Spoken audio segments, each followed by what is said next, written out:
my eye. Through the mist, my surprise shone light from distant northern skies. At that point, realized I don't know where it comes from, but I know it's okay.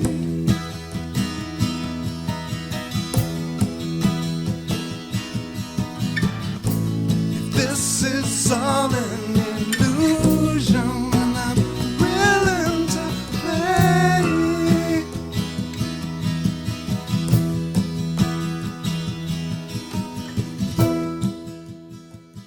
Welcome to the Quantum Guide Show, interviews with awakened masters as they share their quantum work with you. The Quantum Guide Show is produced by Karen Holton, creator of the 9 Steps to Quantum Health Transformation, a free 9-step online course to give you the tips and resources you need to thrive. Karen lost and continues to keep off 178 pounds of surplus body weight as she made her dreams come true. Whether you are awakening to the ascension process or simply want a wiser, more efficient lifestyle, this program is for you. No strings attached. The Quantum Guide Show is brought to you in part by Zendome's Orgonite, Karen's unique brand of orgone generators, ethically sourced, handmade, and double charged for maximum effect. Find out how orgone generators work and what they can do for you. Don't be fooled by imitations. Check out Karen's current selection, only available from her website, KarenHoltonHealthCoach.com, and on Facebook, facebook.com/Quantum Health Transformation. Enjoy the show. Hi there, I'm Karen Holton, and welcome to the Quantum Guide Show. This is the very first episode, and I want to tell you a little bit about what to expect, and I want to talk about some terms so that we're on the same page when I start talking about the different concepts. Ascension is an interesting concept, and it means a lot of different things to different people. But before we talk about ascension, let's back up a little bit to the process that we call awakening. You've probably heard on social media people saying, I awoke, or groups for awakened individuals are awakening, or people that are awake. What does that really mean? Well, in my opinion, what it means is we are starting to relax and become more fully who we are. We were all born into a construct. Some people call it a matrix. Our parents were born into it, our grandparents, our great-grandparents, and for thousands of years, people have been born into and have followed the template that's been handed to them. They've literally been programmed, and so the wants of the self or the needs of the self are always put behind the needs of the greater society. That might sound like a good thing, but in effect, it's social control. And it's very, very limiting. And it's not to our best interest. And so I'm not saying, oh, run out there and run amok. Not at all, not at all. But what I am saying is maybe it's time to discover who you really are and discover what kind of a world is really possible. And what kind of amazing things can we do on this planet? How can we become the change we want to see in the world? Well, we start by awakening to the construct and seeing it for what it is. And then we need to gather a lot of courage and faith so that we can step outside of the box and start to discover other ways of being and other ways of doing things. And for many of us, including the guests that you will see on future Quantum Guide on the Quantum Guide Show, are people who have stepped so far out of the box, love it so much, we're never going back. In fact, we don't even really know where the box is anymore. And so once we've stepped out of the social construct and we start to construct who we are from our inner resources, we start to feel much better and we start to be healthier and happier people. Healthier and happier people form healthier and happier communities. And we can totally become the change that we want to see in the world. And so that's what it means to become awoken or awake. And this is a lifelong journey. There is not just you wake up and you go, oh, I see it for what it is and I see what I now want to do in my life. Not at all. This is a process that will unfold for you during your entire life.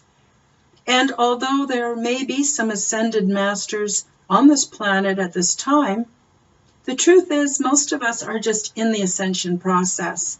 It just means we learn one life lesson after another, and as reality opens up to us and we start to see that there's so much more, we start to change and evolve, shift, experiment, and best of all, we get to have a lot more fun because we're doing what we know is good for us. And what's good for us is generally good for other people. Not in a dogmatic sort of way, not at all. Just a coming together in joy and love and faith and all the good things that life has to offer. So this is a very positive show. We might talk about some things that are not absolutely possible, but we will use them to illustrate them as pivoting points or jumping off points to be able to get to that better life. And so ascension often starts with a terrible experience, often a trauma, some horrible thing, or if we're just really ready for it, we just start to see that the world isn't what we're taught it is. And so many people, unfortunately, are being misdiagnosed with different kinds of illnesses that are actually made up to get us back into the construct. And my best example for that would be the mental illness industry. And I'm not going to call it mental health because I have seen no mental health yet come from the mental illness industry. And so getting back to ascension, what happens is we start to wake up and we start to notice things. Our awareness starts to expand. We start to realize that certain foods, we don't feel so good after we eat them. And we start to notice that we don't feel so good when we're around certain kinds of people. And we also find that there's a longing in us, a longing for something more. And we want to start expanding our creativity. And so we start to eat differently. We start to think differently. And we start to shuck off all those things that were programmed into us that are not us and are not real. And we start to find all the things that give us the love and the joy and the health and all the things we deserve in this lifetime. That is what the ascension process is. It has nothing to do with religion.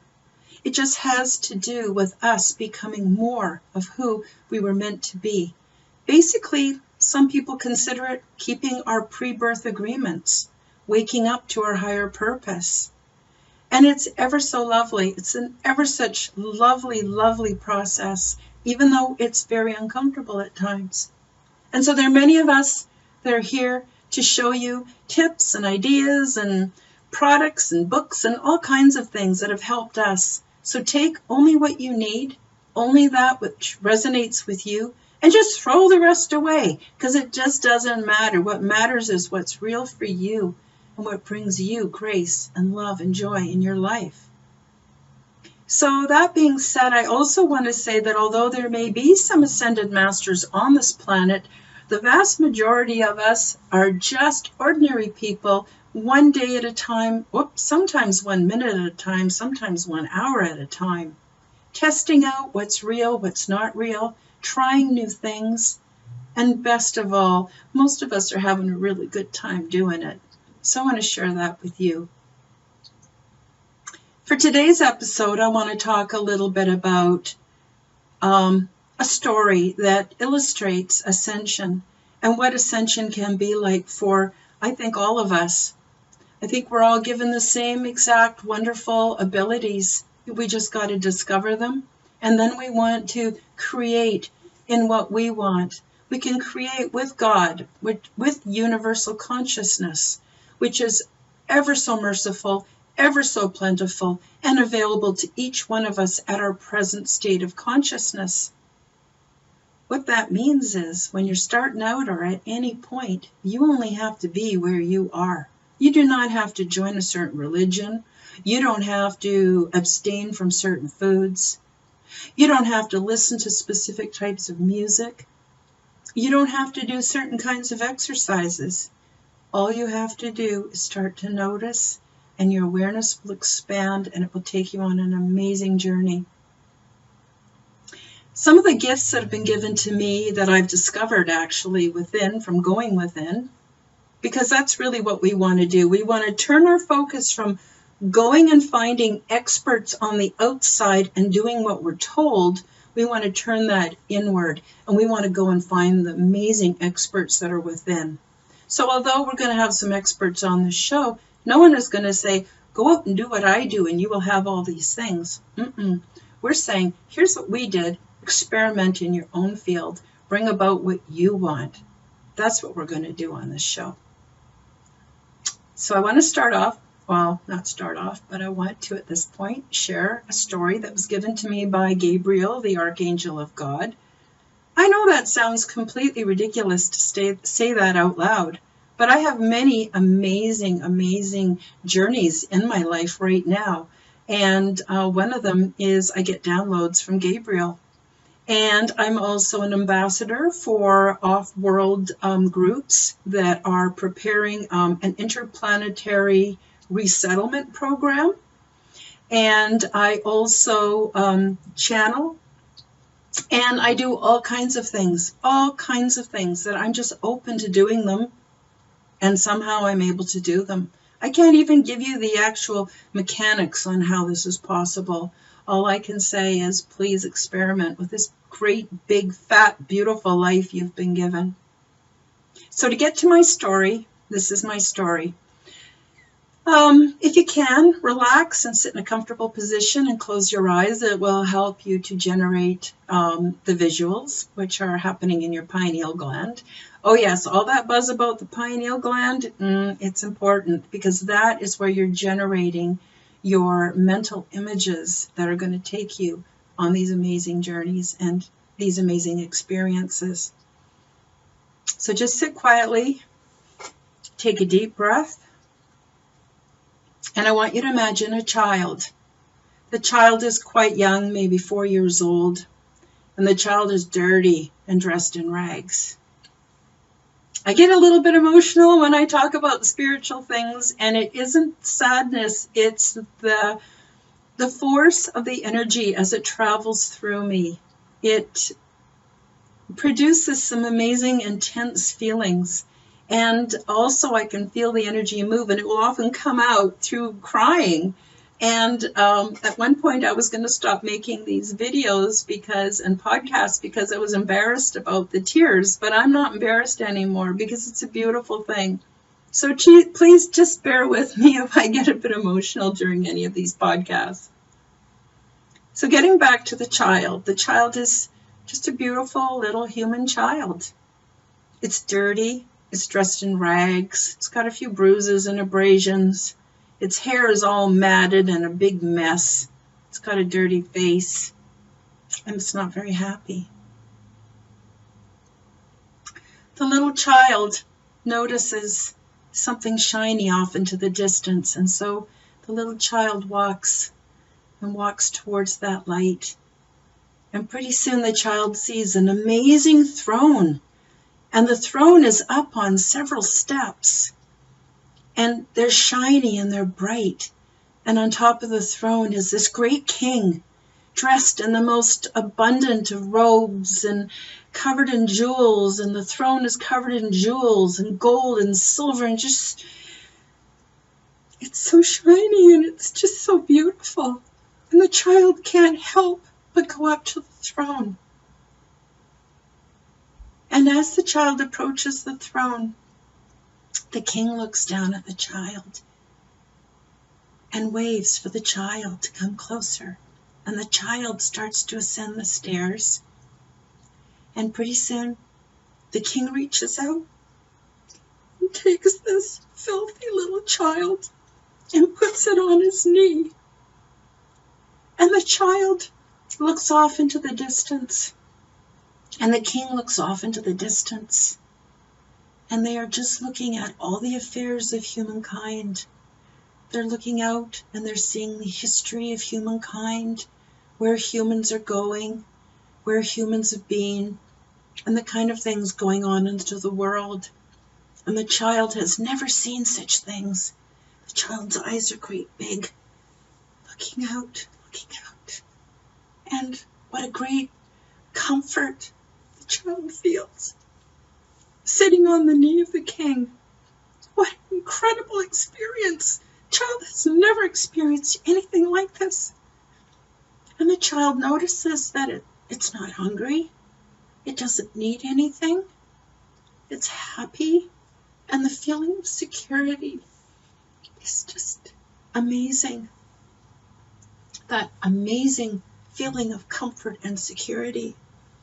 And as the child and the king look out into all the world and the worlds and the affairs of humankind, all of a sudden the child farts. To be sitting on the knee of a king and to fart, oh my God, how horrible a thing to do. And the child looks up at the king, and all the king does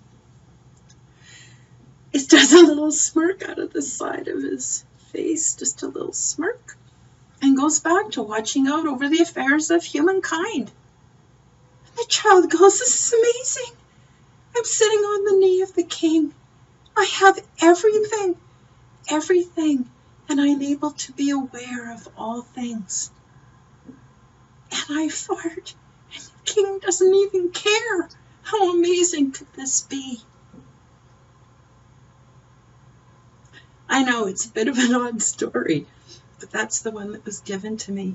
And now I'm going to tell you what it means.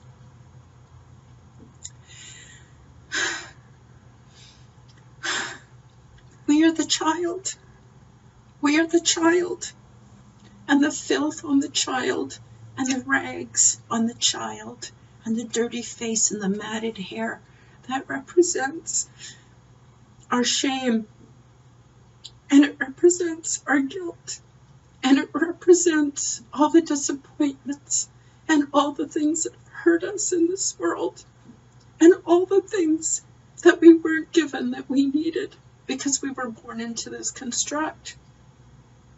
And so the child is bruised and it has abrasions because it's been cast about and abused and basically hurt by the world, the construct that it's been born into.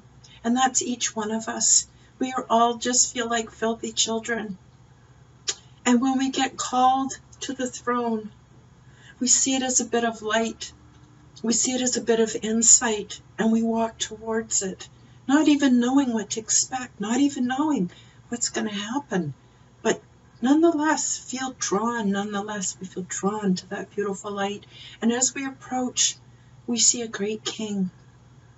And as we start to change how we feel about ourselves, we're climbing the stairs. Now, in order for us to be that child and to climb the stairs, the child has to be innocent. And that's why it's a child and it's not a grown-up or an old man or an old woman. It's a child. When we get to that point where we just want to drop all of our resistance and just go, I just don't know. I've tried everything the experts have told me to do. I have done so many good things for people. I've tried to fit in with my family. I've tried to fit in with everything. I've been good. I've gone to church. I've tried several different religions. But I still just don't feel good. And as we start to uncover our innocent self, you could also look at it as being our inner child.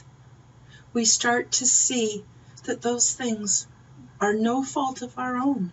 We did not do that to ourselves. We just ended up that way.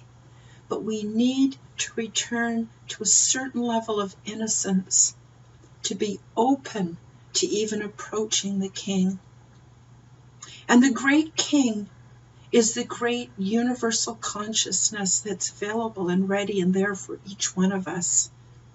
We don't have to go to church to understand this. There is a great power that is in everything all around us.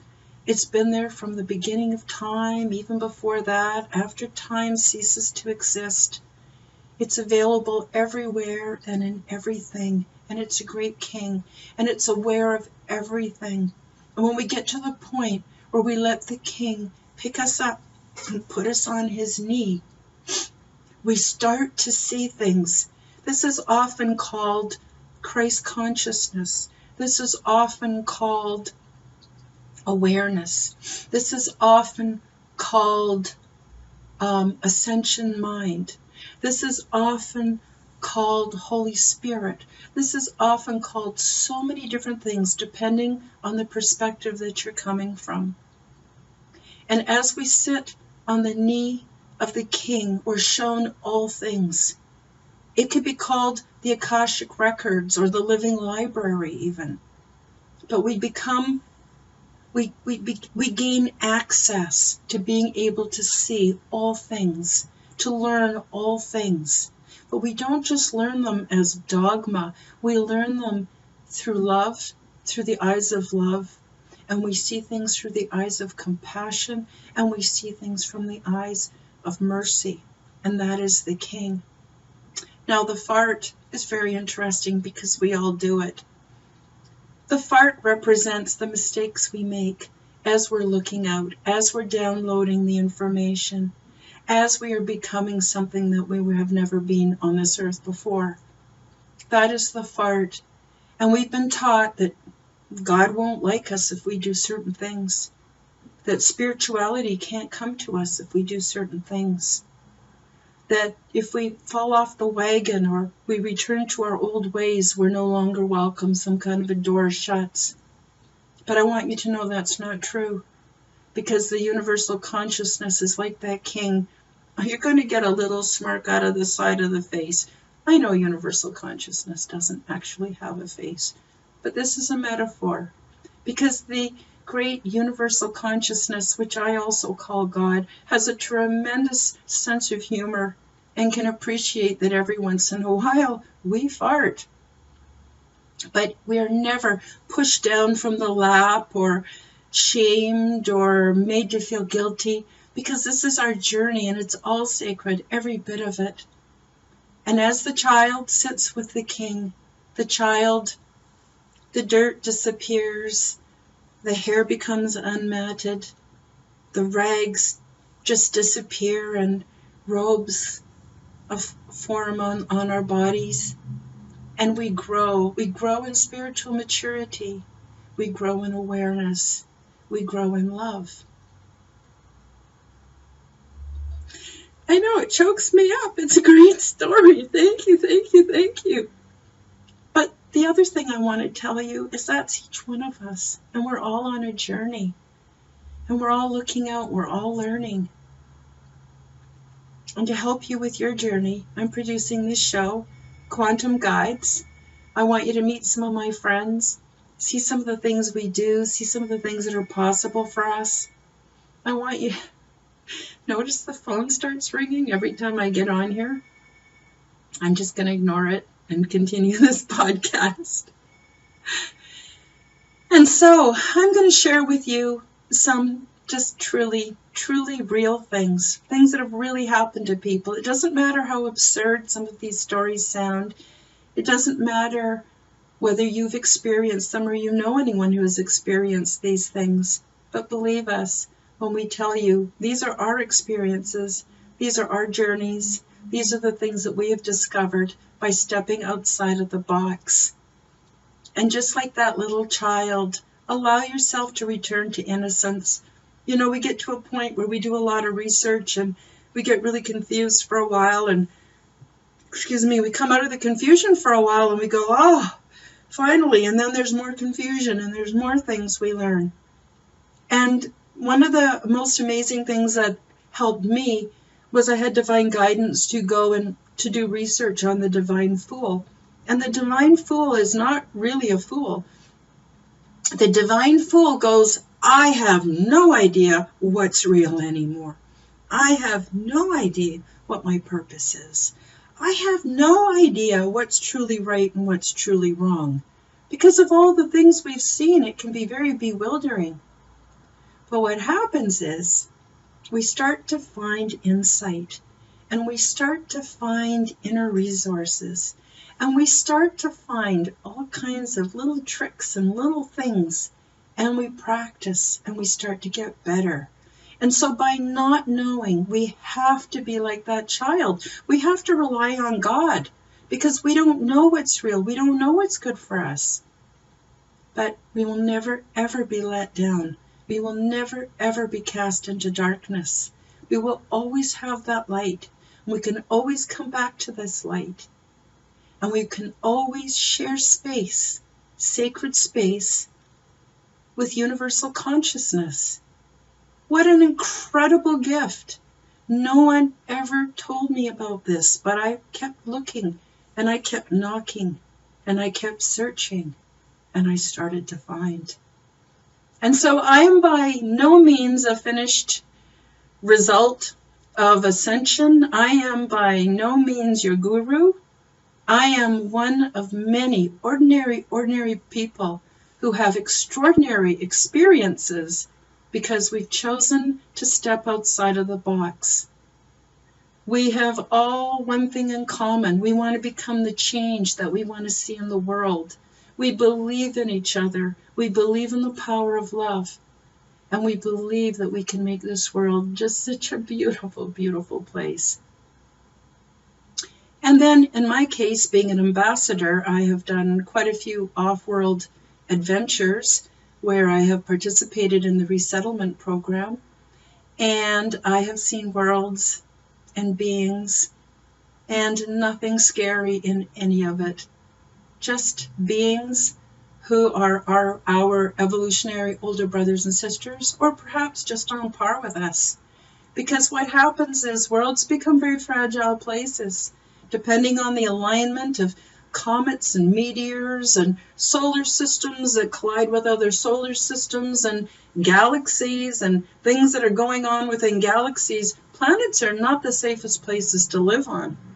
I know that sounds funny because we're born and we're raised on a planet, but we were always meant to be able to go out and explore, and we were always meant to be able to evolve. But I know one thing for sure, before we can actually go off-world, before we can go and have some of these experiences, we have to change within. Otherwise, we would just take this big mucky-muck mess and construct and confusion and be spreading it to other planets. That doesn't make any sense at all.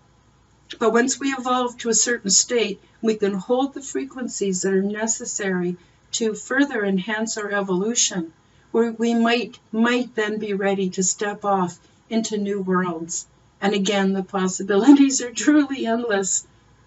They say that truth is stranger than fiction. Think about all the fiction that's been written and produced and how amazing that is. And truth is more amazing than even that. So I'm going to keep this short, being the very first episode in Quantum Guides. Be prepared. I am going to have some amazing awakened individuals. They are amazing, but they are also just very ordinary, like you and I. None of them have any special skills, all born with the same choices and challenges as everybody else. But they've learned to master their lives. They've acquired a mastery over the awakening process. And they're sharing their information with you and with me so that we can all really recognize that we're part of a global family, that we're evolving together. And the other thing I want to say is just because one has does not mean that another goes without. There is more than enough of everything for everybody. It's so exciting. Anyway, enough about the exciting, amazing wonderfulness of this all. I just really am pleased to bring you this show. I can't wait for the next show. It's airing October 31st of 2019, and my very first guest is the very wonderful rock star of Ascension, Aage Nost, and we're going to talk about his book called Spiritual Science and the amazing ways that it can be a benefit to you in your life. So I wish you the very best day ever. Hope you have a good week. I hope you don't have too many bumps and scrapes out there. Think about the child, think about the king, and think about how you fit in. There is another way of looking at this story. It has actually several applications, but for now we're going to sort of settle in with the introductory version. So keep track of our show, and I can't wait to do the next show. I can't wait to introduce you to Aage if you haven't already met him. I love you so much. Thank you for joining us for the Quantum Guide Show. Become the change you wish to see in the world. Subscribe to Karen's YouTube channel, click the like button, and share this show with your friends. Check out Karen's website at KarenHoltonHealthCoach.com. All the links are available in the description box below. Until the next time, keep up the good work.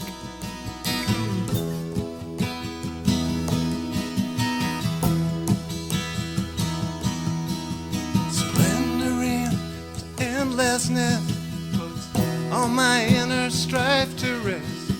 For time gives birth to hurriedness. It all makes sense, well, more or less. And the sages put me to their test. With heart and soul, I do my best to find the answers to my quest. I wonder and I must confess, I don't know where it comes from, but I know it's okay.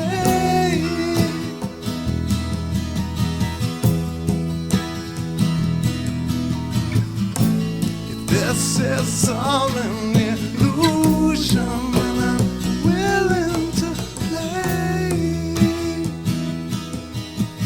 play.